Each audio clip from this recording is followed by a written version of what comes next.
تو اگر ان پر یہ انعام کیے گئے ہیں ان کو بھی چاہیے کہ شکرانے کے طور پر وہ بتوں کو پوجنے کے بجائے اسی کے مالک کی عبادت کریں۔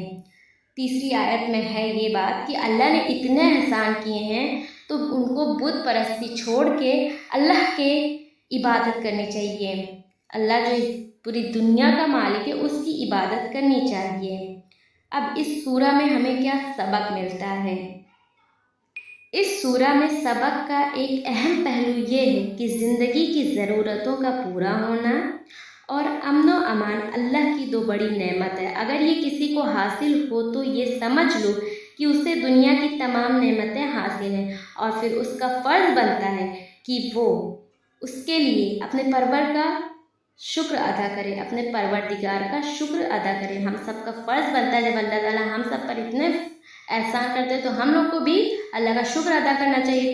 تو ویسے جب قبیلے جو تھے، جو قریش کا قبیلہ تھا، اس پہ اللہ کے اتنے احسان تھے تو ان لوگ کا بھی فرض بنتا تھا کہ وہ اللہ مطلب پروردگار کا شکر ادا کریں، اللہ جو ہمارا پروردگار ہے اس کا شکر ادا کریں۔ سورہ قریش۔ اعوذ باللہ من الشیطان الرجیم، بسم اللہ الرحمن الرحیم، لإیلاف قریش، for the custom security of the قریش، قریش کے مانوس کرنے کے لیے۔ جب قریش نام کا جو قبیلہ تھا، اللہ تعالیٰ نے اس کی ہر طرح سے بچاؤ کیا، اللہ تعالیٰ نے ہر چیز سے اس قبیلے کو بچایا اس کے لیے۔ إِلَافِهِمْ رِحْلَةَ الشِّتَاءِ وَالصَّيْفِ، their custom security in the caravan of winter and summer، یعنی انہیں جاڑے اور گرمی کے سفر سے مانوس کرنے کے لیے اللہ تعالیٰ نے وہ جو قبیلہ تھا قریش کا، جب وہ گرمی اور جاڑے میں سفر کرتا تھا تو اللہ نے ہر ایک چیز سے ان کو بچایا اس کے لیے۔ فَلْيَعْبُدُوا رَبَّ هَذَا الْبَيْتِ، بس انہیں چاہیے کہ اس گھر کے رب کی عبادت کرتے رہیں۔ Let them worship the Lord of this house، اللہ تعالیٰ نے ہر ایک چیز سے ان کو بچایا تو انہیں چاہیے کہ وہ اللہ کی عبادت کریں، اور ہم سب کو چاہیے کہ ہم سب بھی اللہ کی عبادت کریں۔